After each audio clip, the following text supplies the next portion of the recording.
Guys, this is Jamie Davis from the Whitecliffe CDH racing team, and welcome to another Ride 5 livery build. Thank you very much, Jamie. Couldn't have done that better myself. Welcome to this livery build here with myself, Crixus, and today we're doing the Whitecliffe CDH Racing 2025 British Superbike livery on the Honda CBR 1000RR.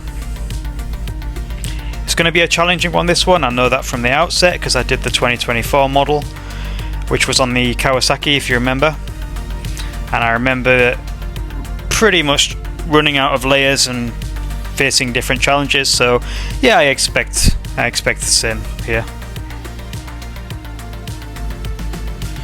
I'll give a quick shout out to Whitecliffe. Whitecliffe, the key title sponsor from CDH, they reached out to me last year, 2024, after the Kawasaki livery, and very kindly did a post on LinkedIn, the first time I'd been featured on LinkedIn, about the livery that I'd made for them on Ride 5. So yeah, really appreciate it. It's an audience that I didn't think would ever see my work, so that was nice of them to do that. So this livery is again quite an interesting one. If you remember last year, they had the big star on the side of the Kawasaki with exposed silver, which was really fun to build on the game. This one's slightly different. This time we have the W Whitecliffe logo right on that side. It eats into a lot of the side, so I actually wanted to do that first because there's going to be areas of that sticker that gets cut off at the top. So I thought if I put that down first, I can work around it. Providing nothing needs to cover it too badly, we should be all right. And I think we did all right with it. Now at this stage, I've made a mistake and I've continued on the side. Now, if I could turn back time, I would have said, "Hey, Sean, remember, you should be doing this at the beginning, at the front of the bike. Always start at the front. It's a lot easier." But I didn't in this case, and I paid the price for it, and it just got a little bit complicated. So, Jamie Davis, what can I tell you about Jamie? So he's very new. This is a new up-and-coming rider who's entered the BSB class for the very first time. He's promising young motorcycle racer from the UK, born in 2004, December 16th, if I'm not mistaken. As I said, this is his first full season, his debut in the BSB class, as a pathway class actually, with the Whitecliffe CDH racing team. I believe he did a couple of wildcards last year. Could be wrong, but I believe he did some wildcards in the 2024 season on both the Super Stock and the Super Sport. However, before that, he's been racing primarily in Spain. Lucky chap. So this is the first time quite a few BSB fans would have seen Jamie, and he'll be joining his teammate Luke Hedger in the CDH racing team. An expanded 2-rider lineup. I think they only had one rider. I think it was just Luke Hedger last year, wasn't it? Pre-season, things looked pretty good. He did the Donington Park test, pretty decent time, 1 minute 29.751. That's probably the 17th fastest time overall in the Donington Park pre-season test. Season opener in Alton Park was a challenging one for Jamie. Of that, there is no doubt. This is a huge difference to the Spanish tracks, as you can imagine. So it's a bit of a learning year. So I would say that the big focus this year for Jamie is gaining experience, learning those very different and unique British tracks, and developing his skills. And a pretty great team to do that with, I think. So as you can see, at this point I'm tackling the headlights, which I should have done earlier.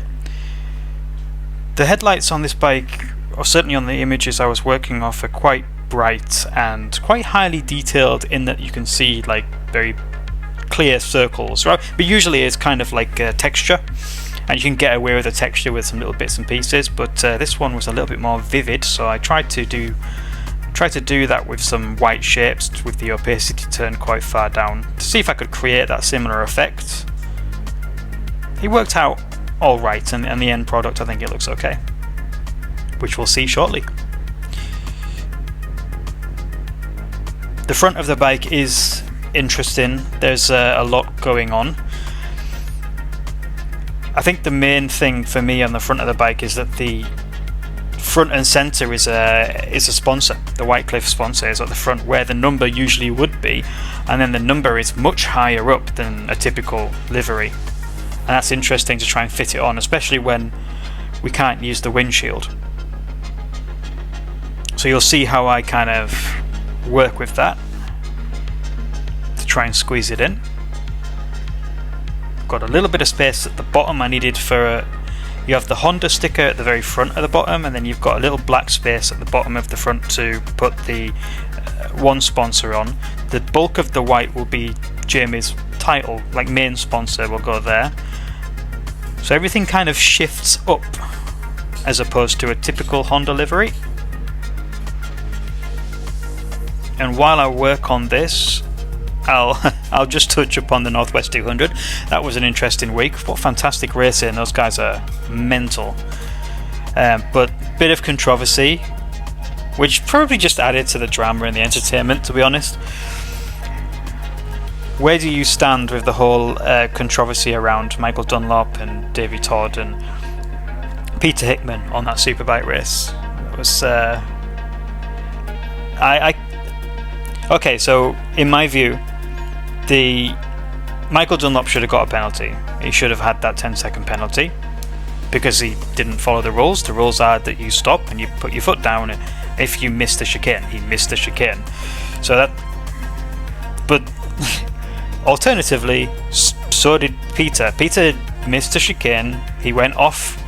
Fair enough, he went off onto the left, but on the replay, he didn't actually stop. He admitted afterwards he didn't stop. He slowed right down. His foot touched the ground ever so slightly, and then he just bombed off. He didn't actually stop. So he should have got a 10-second penalty too, if we're following the rules. And then Davey Todd would have won that one despite the technical issues. But still, as a neutral who'd watched that week's racing, to see Michael Dunlop get 3 wins and to see Davey Todd also get 3 wins was pretty good. I think both of them deserved it. Both of them had fantastic week's races, and good to see Michael Dunlop up there at the Northwest 200 where he hasn't always been. So yeah, overall I think it was a fantastic event, and it set the scene nicely for the Isle of Man TT coming shortly. The RNG logo that I've just stuck on the side of the bike now, I've shared that in both black and white if anybody wants it. It was quite hard to find a decent one that had already been shared, so you can have mine.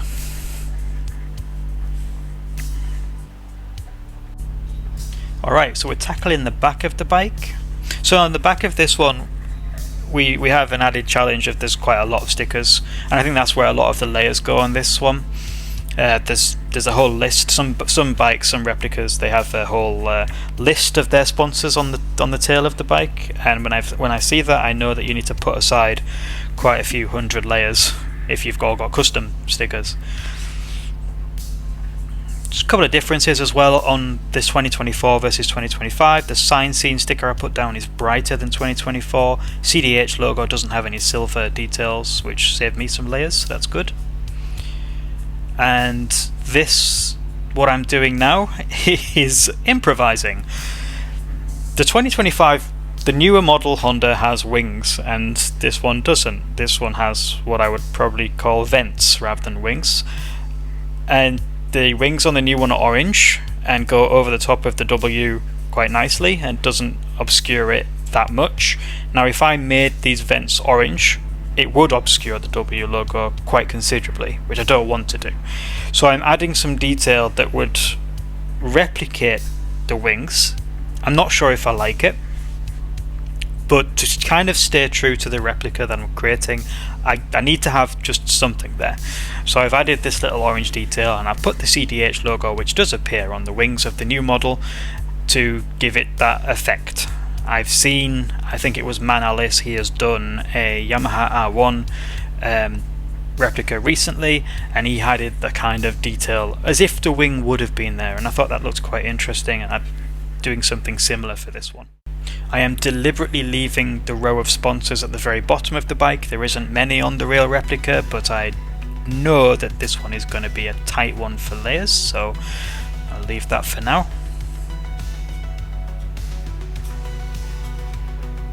Nice little bit of detailing on the back. and it will open up kind of that white stripe at the side where I can put some sponsors too later if we have the space. I totally forgot to put one of the main sponsors on the front. I remember I spun round and I was like, what? Where's the SGM logo? So let's put that on now, and I think that'll wrap up the space nicely on the front. I don't think we'll fit anything else on there.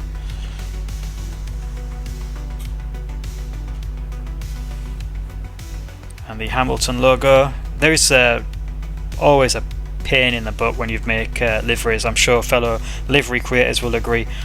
The difference of black and white, and having to go through to your layers and go through to your custom stickers and change all of it from white to black or whatever colour that it also appears. Usually it's the black and white. Especially for a sticker that has like a 50 plus layers and you have to go through it and change the colour. What a chore.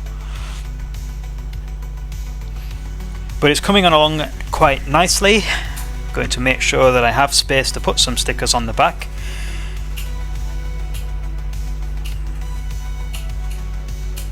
And while I don't always do this, there is some details on the back of this replica I'm working off.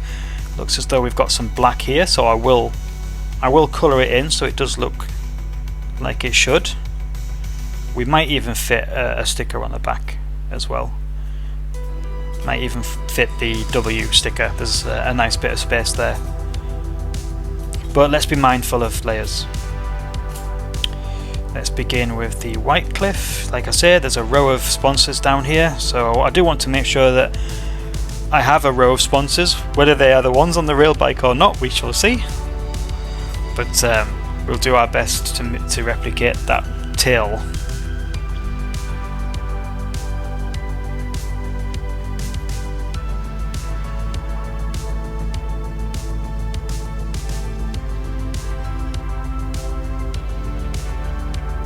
As with most of my liveries, I spent the majority of the time looking at the sticker menu, trying to find the one that I need.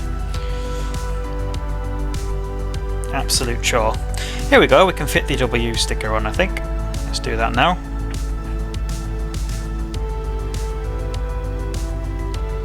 The Luke Hedger replica, which I haven't made yet, but I will get around to doing it, has some different sponsors actually. The front of his bike looks a little bit different. So where I would usually stick the number on and say, hey, there we go, there's Luke Hedges, what I will do is I'll create those stickers at a later date. But we are almost done, I think. We're just trying to squeeze every little last bit of layer out of this, and we do finish with 2000. Yako Sato. You can see that I do. So I put an Arai there. I know he has an Arai helmet, and that's not the Arai sticker is not on the real one. It's I think it's Boxo or King Carbon or something that we had to sacrifice. But the CDH logo, I got rid of the W when I ran out of layers, but actually I can fit that on there. I think we're done. There we go, 2025 replica BSB bike of the Whitecliffe CDH Racing Honda CBR 1000RR. Complete, ticked off. What a gorgeous bike. It's nice to see a Honda that goes away from the red and blues, or the reds primarily, and to have a bike that is bright orange and white is so cool. This one really stands out on track. Oh, awesome. Let's take this one for a spin. Alright, has to be Donington, has to be. There is a suit, of course, that I threw together, which you can download as well. You'll be downloading both the suit and the bike with the download name Jamie Davis 16. Unfortunately, it's not RST, as I had to go with the Alpine Stars. I went with the Alpine Stars that has the black. I did put an RST sticker on it, so we can imagine. But yeah, what an awesome set. I have been asked if I am going to create a 2025 BSB Championships download. We are working towards it, not intentionally, but we are starting to build a decent grid, so I'm not saying no. I'm saying that we might have a full DLC coming out in the not too distant future. Right, there we go. So thank you very much. A huge percentage of my viewers are not subscribed, so please, subscribing to our channel is a very free and very easy way to give back and to support the creator. So I really do appreciate if you could subscribe. Thank you very much. Stay tuned for the next one. I've got some really cool liveries coming your way. Until then, enjoy this recommendation, and see you next time. Crixus out.